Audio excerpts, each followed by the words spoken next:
Já vou cumprimentá-la. Ela que é cirurgiã do aparelho digestivo, doutora Aline Kuzumoto. Bem-vinda mais uma vez. Vou sentar aqui do seu lado. Olha, eu adoro quando você traz. E nesse momento a gente está precisando exatamente visualizar algumas coisas, né? Aumentar bem pra gente ter noção aí dos órgãos. Eu vou sentar aqui ao seu lado, agora porque olha que pauta bacana. Agora cumprimentei assim ou assim. É, né? A gente tá cada dia de um jeito. Acho que a gente pode fazer assim hoje. Bem-vindo.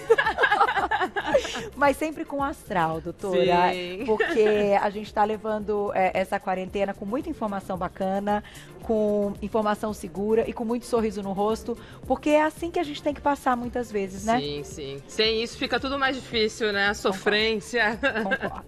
Então vamos lá. Tema de hoje, a gente vai parte da pauta relacionar algumas questões importantes para aqueles pacientes, então, que emagreceram muitos quilos através de uma cirurgia bariátrica, se eles têm, sim, um aumento do risco, né, aí dos problemas ligados ao coronavírus, caso estejam no contágio da doença. Porém, a gente vai abrir o assunto também para falar dessa questão do emagrecimento, do controle, do equilíbrio, para as pessoas que também já conseguiram perder e agora nesse momento que estão mais em casa e mais ansiosas, não reganharem o peso, sim, né, sim. doutora? A gente vai falar um pouquinho sobre a obesidade, então, e o que é a obesidade, né? A obesidade, ela é uma doença caracterizada pelo acúmulo de gordura corporal. Tá? É uma doença que ela é crônica e progressiva. Então, o que é isso? Ela que nem uma pressão alta, ela que nem uma diabetes. Uma vez que você tem a obesidade, você tem que tratar, porque ela pode te trazer malefícios, né? E como que a gente enquadra, como você sabe se você é obeso ou não? A gente tem uma medida que chama IMC, que é o Índice de Massa Corpórea, que é basicamente o quê? Você vai pegar o seu peso atual, vai dividir ele pelo quadrado da sua altura. Isso vai te dar um valor. Então, pessoas com IMC até 25 são pessoas que têm um peso adequado. Tá. De 25 a 29,9, a pessoa está com sobrepeso. De 30 a 35, obesidade grau 1. De 35 a 40, obesidade grau 2. E acima de 40, obesidade grau 3. Tá? Para a gente fazer a indicação de uma cirurgia bariátrica, você tem que ter um IMC de 35 mais uma comorbidade. O que é isso? Então, a obesidade, geralmente, ela traz consigo complicações da obesidade. Isso pode ser desde uma artrose, pressão alta, triglicérides, colesterol, a própria diabetes, dificuldade de fertilização, síndrome do ovário policístico, apneia do sono, ou seja, a obesidade, ela traz consigo uma série de... Resistência insulínica, né? Sim, uma série de problemas com ela, né? Então, a indicação é para pacientes que têm MC de 35 mais uma comorbidade ou pacientes com MC acima de 40, ele já tem indicação direto para cirurgia, né? Tá. A gente sabe que a cirurgia bariátrica hoje ela é um método mais efetivo e mais duradouro para não ter obesidade consigo, né? Então, o melhor método de emagrecer realmente é com a cirurgia bariátrica. Não é todo mundo que pode fazer. É muito comum o pessoal chegar no consultório e falar, doutora, eu tô com 34 de MC, então se eu ganhar... Se eu engordar tanto, eu vou poder... É complicado isso, sim. Né? E é interessante porque se você for pegar a linha da obesidade, o que pode levar à obesidade não é necessariamente você comer muito. Imagina que a obesidade, ela é o Rio Amazonas. E o Rio Amazonas, ele tem vários afluentes. Então, assim, a gente sabe que realmente você fazer ingesta de alimento pode te levar à obesidade, mas algumas vezes você opera o paciente, você diminui, né, o que o paciente está ingerindo, só que o paciente ainda se mantém obeso, porque não é uma verdade absoluta na obesidade, na doença da obesidade. Agora, relacionando um pouquinho com o momento que a gente está vivendo e de tudo que eu dei uma olhada e recebi das meninas, né, de pré-pauta e tal, tanto a questão da obesidade, então para pacientes que estão obesos, quanto aqueles que passaram por uma cirurgia bariátrica, nos dois casos, neste momento, a gente pode ter aí um grupo considerado grupo de risco. Na verdade, os pacientes que já foram submetidos à cirurgia bariátrica, eles não são considerados grupo de risco. Não são. Não, por quê? Tá. Porque, teoricamente, a partir do momento que você fez a cirurgia bariátrica, você acaba causando alterações metabólicas e endócrinas que favorecem ao desaparecimento dessas comorbidades. Então, assim, é muito mais perigoso um paciente obeso que tem todos esses problemas de saúde que a gente citou aqui, ele ter complicações pelo Covid, do que um paciente que já foi operado, que teoricamente está num equilíbrio no seu organismo. Então, o paciente pós-bariátrico não é um paciente ele não é fator de risco para o Covid. Para o Covid. Pelo contrário. Agora, quando a gente fala da questão até da imunidade desses pacientes que emagreceram muito, e a gente sabe que muitas vezes essa relação com a absorção de nutrientes, ela também está diretamente ligada. Então, qual é aí a sua orientação nesse momento? A orientação é a mesma para todas as pessoas. Pacientes, qual que é o grande problema do paciente pós-bariátrico, né? Os pacientes, muitas vezes, eles acham que o problema deles é a imagem. É você estar naquela, né, redondo e você não se olha saudável. A partir do momento que você perde peso, você começa a ganhar autoestima, você acha que agora eu tô bem, eu tô saudável. Só que o que você fez para você conseguir alcançar o seu objetivo? Você fez uma cirurgia, muitas vezes, depende muito da técnica também, né? Mas muitas vezes a gente faz cirurgias mais agressivas que acabam realmente levando o paciente a uma diminuição de absorção de proteínas, de sais minerais e tudo mais. Então, o problema do paciente pós-bariátrico é que muitas vezes ele perdeu peso, não tô saudável, esquece, não faz o acompanhamento necessário com o médico, com o nutricionista. Aí sim, ele começa a entrar numa deficiência de sais minerais, deficiência de vitaminas, deficiência de ferro, anemia, muito comum no pós-bariátrico, né? E aí sim, ele pode ter mais chances de ter complicações decorrentes, mas por um erro dele. Então, nesse momento, até para quem está nos assistindo, mandem perguntinhas no @vocêbonita.tv. O ideal é que esse paciente esteja, sim, com uma orientação deste médico, dessa equipe que cuidou, né, quando passou pela cirurgia bariátrica, para saber se está tudo bem e que ele continue fazendo, de repente, uma reposição de polivitamínicos, enfim, com tudo muito bem orientado, né? Não dá para esquecer disso. Exato. A cirurgia não é um milagre, né? O que eu costumo falar para os pacientes é o quê?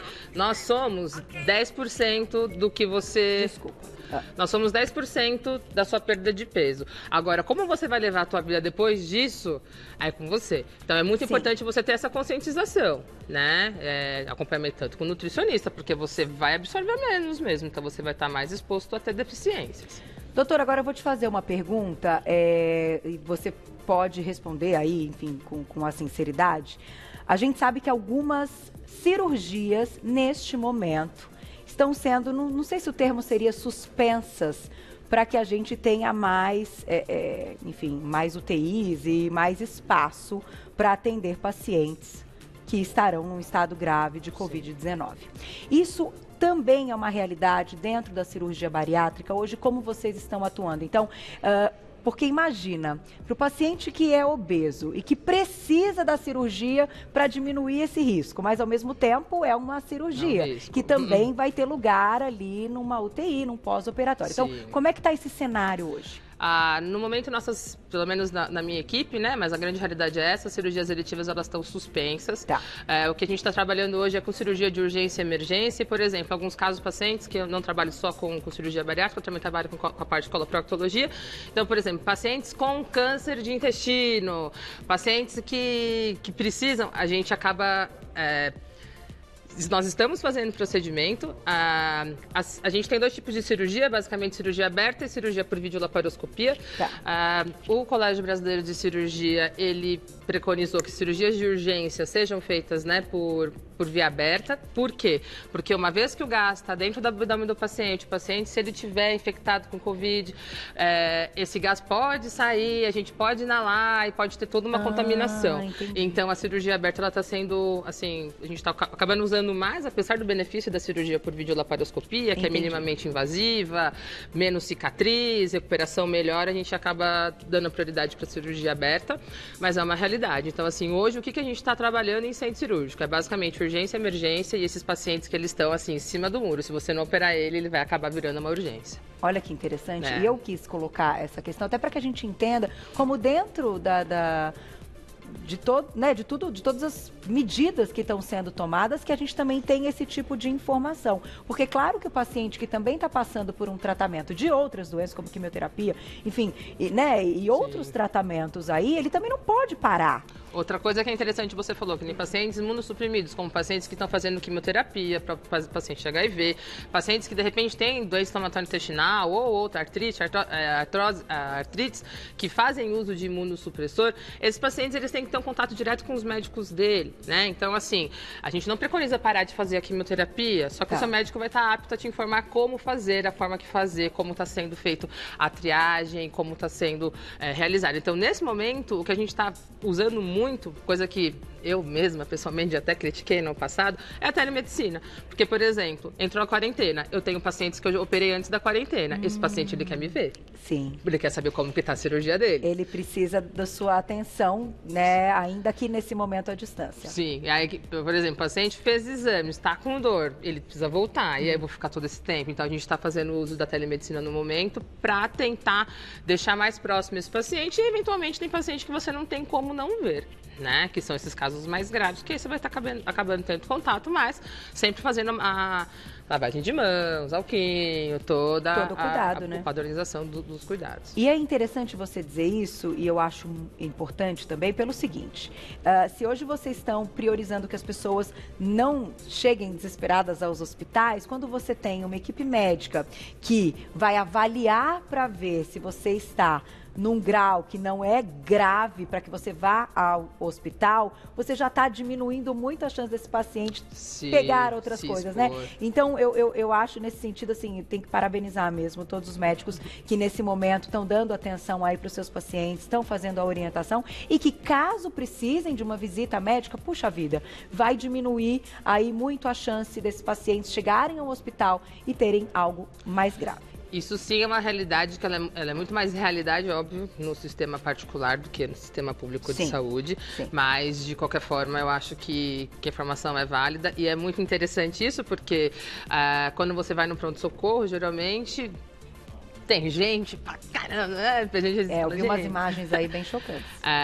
Mas hoje em dia, realmente está procurando pronto-socorro quem está com sintomas de tosse. Então, hoje em dia, é muito difícil chegar aquele paciente, mas eu tô com fome de diarreia, aquela coisinha. Uma dor. Que você consegue tratar em casa tranquilo, entendeu? Tá. Então, quem está procurando pronto-socorro, realmente tem alguma coisa que não dá para tratar em casa sozinha, porque tem alguma preocupação. E que bom que isso está ficando muito claro, né? A gente repete várias vezes, é importante. Agora, minha diretora perguntou, doutor, o seguinte, e a atividade física para esses pacientes, então? Pós-cirurgia bariátrica, vocês recomendam que em que momento esse paciente volte? E até agora, para os que também já passaram por isso, e os que até não passaram, mas que já perderam peso, que estão numa fase já de conquista bem bacana, com essa ansiedade de ficar em casa? E aí? Eu imagino que deve ser, para todo mundo é igual, né? Em relação ao exercício físico, é fundamental que o paciente pós-bariátrico... O que é legal da cirurgia bariátrica? Se você tem que perder, por exemplo, 20 quilos, você começa uma dieta hoje... no final do mês você perdeu 2, 3 quilos. Um paciente bariátrico, quando ele tem que perder peso, quando você faz a cirurgia, você vê que em uma semana, mais ou menos, você consegue perder aí 3, 5 quilos em uma semana. Então, o resultado, ele é muito mais palpável, ele é muito mais próximo. Então, isso estimula você a querer melhorar. Entendi. Né? Então, a atividade física e a reeducação alimentar, ela tem que ser implantada justamente nesse primeiro momento do pós-cirúrgico. Porque é o momento que você está empolgado, que você está vendo o resultado, e quando você começar a fazer o exercício e a reeducação alimentar, você vê que vai ficando tudo muito melhor. Tá. Não tem como, mas eu preciso me recuperar da cirurgia. Não, você está postergando mais uma vez. Tá? Entendi. Então, assim, o que a gente recomenda? Pelo menos um mês depois da cirurgia, porque já deu tempo de cicatrizar todas as incisões que a gente fez, né? E atividade física. Agora em não casa... Não só aeróbio, como musculação também. Por quê?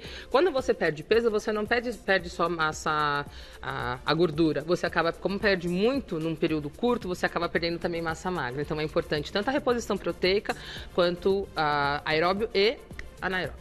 E você recomenda, então, a gente tem visto aí muitos profissionais, né, de educação física mesmo, propondo treinos em casa, fazendo lives e tal. Então, você acha que esse grupo também tem que se beneficiar dessa parte? É a forma que a gente tem para mexer o corpo. Não tem jeito. Ficar esperando não tem abrir como. Espaço mesmo e praticar. Perguntinha do público na tela, quem escreveu pra gente? Olha lá.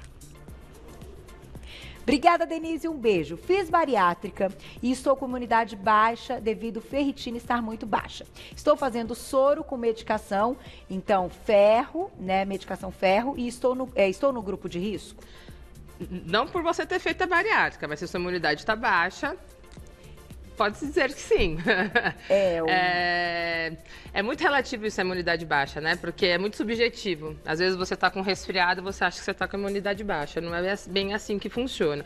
Na verdade, a deficiência de ferritina, ela pode ser uma complicação da própria cirurgia bariátrica. Por isso que o acompanhamento ela é fundamental. Então, teoricamente, se você está repondo, não tem por que você ficar preocupado.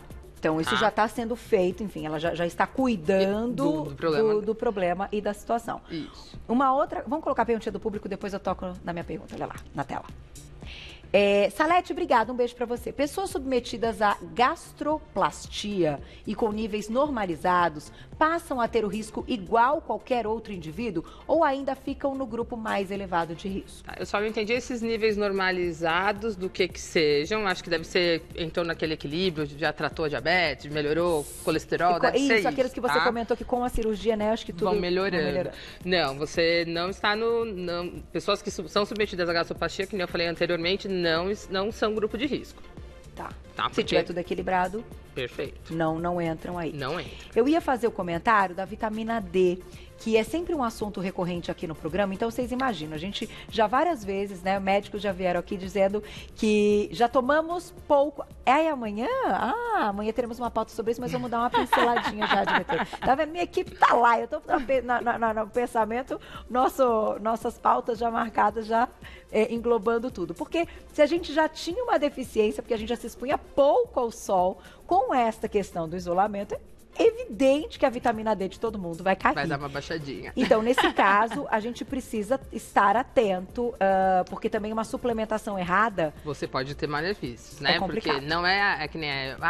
muitas vezes os pacientes falam, mas eu posso tomar vitamina, eu me sinto fraco. Não.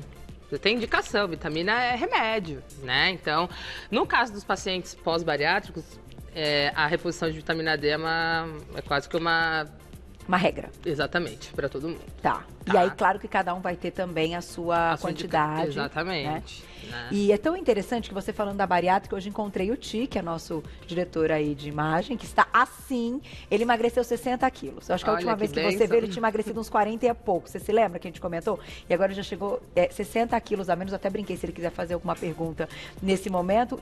Agora é a hora. Agora é a hora, E o quanto é importante a pessoa que também consegue, né? E aí eu vou falar... pensando nele, dessa conquista, o quanto isso também a torna uma pessoa mais segura e mais preparada, gente. Sem sombra de dúvidas. Não autoestima é tudo. Isso, mexe diretamente com a autoestima, com uma conquista mesmo, e que isso... Parece que, assim, fisicamente, né, enfim, falando, a pessoa já tá forte. Sim. Não é muito interessante essa relação? É muito prazeroso pra gente que trabalha com isso quando você vê o retorno do paciente, porque... sei lá, a cirurgia dura mais ou menos 40 minutos, 1h30, dependendo da técnica que você faz. E em 1h30 você conseguir transformar a vida de uma pessoa, sabe? Eu acho que isso é a melhor coisa que tem. E você vê que é rápido a melhora. Então, assim, é rápido a melhora do diabetes, é rápido o desaparecimento de gordura no fígado, é rápido o paciente começar a não ter mais o cansaço, né? Coisas pequenas que pra gente, amarrar um sapato, muitas vezes pro paciente não. Libido do paciente melhora, a relação familiar do paciente melhora, então você consegue, assim, um presentão. É maravilhoso. E o Ti tá contando aqui, ele falou que agora que ele vai começar a praticar mais atividade física, mas que ele não tem flacidez. 60 quilos, gente. A gente tem que botar a foto do Thiago do antes e depois, né?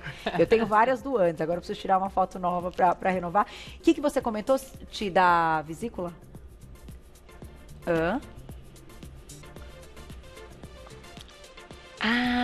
Tá. vou colocar essa pergunta. Ele já está no 11º mês, né, pós-cirurgia, e que foi comentado aí durante todo o processo que talvez após a cirurgia, então assim, eu acredito que uma porcentagem até alta de pacientes acabam tendo a pedra na vesícula, né, ou algum cálculo na vesícula. Ele disse que está indo para o 11º mês e que não teve absolutamente nada. Então existe uma relação de pós-cirurgia bariátrica com essa questão do cálculo na vesícula? A gente acreditava que fosse até maior essa relação de cálculo de pedra na vesícula no pós-emagrecimento, mas não é uma verdade absoluta. Então não é a maioria dos pacientes que evoluem com pedra na vesícula, mas isso pode acontecer decorrente da perda de peso muito rápida. Entendi. Tá. O colesterol, ela é uma das substâncias que estão ali dentro da bile e uma vez que ela está aumentada, ela pode favorecer o aparecimento de pedras de colesterol dentro da vesícula. Então entendi. isso pode acontecer sim, mas não é a grande maioria, tá?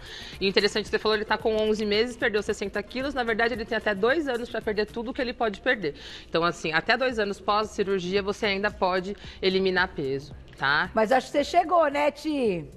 Agora é massa magra, crossfit. Faltam 10? Gente, você tá brincando? Ele tá assim... Braguinha, você ouviu isso? Ele falou que faltam 10 quilos ainda.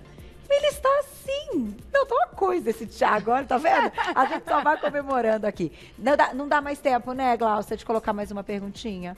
Doutora, eu vou te agradecer. Agradeço a oportunidade. Posso dar um recadinho? Claro, claro. Sei que a gente tá nessa época de Covid e tudo mais, mas a gente tem que lembrar que março é o mês da conscientização do câncer coloretal. Então, passando todo esse furdunço aqui, não se esqueça, você, acima de 45 anos, faça sua colonoscopia para rastreamento de câncer coloretal. É uma coisa simples, rápida. Às vezes o pessoal reclama por conta do preparo intestinal, mas isso é só um detalhe. Então, salva vidas, né? Sim, faz toda a diferença. Obrigada, viu, Obrigada doutora? Olha, quem você. quiser saber mais do trabalho da doutora Aline Kusumoto, ela é cirurgiã do aparelho digestivo, lá no Instagram, Clínica Kusumoto, tudo junto. E eu vou deixar um WhatsApp para vocês, para quem quiser ter mais informações. É o 99119-4532. 99119-4532. Você já encontra todo o trabalho dela. Obrigada. Obrigada Até a vocês. próxima. Tchau, tchau. E tá vendo, a doutora tá com um sorriso também. É bacana quando a gente tem essa troca de energia nesse sim. momento que as pessoas estão respirando e estão conseguindo colocar um sorriso no rosto. Obrigada mesmo, viu? Obrigada a Faz toda você. a diferença.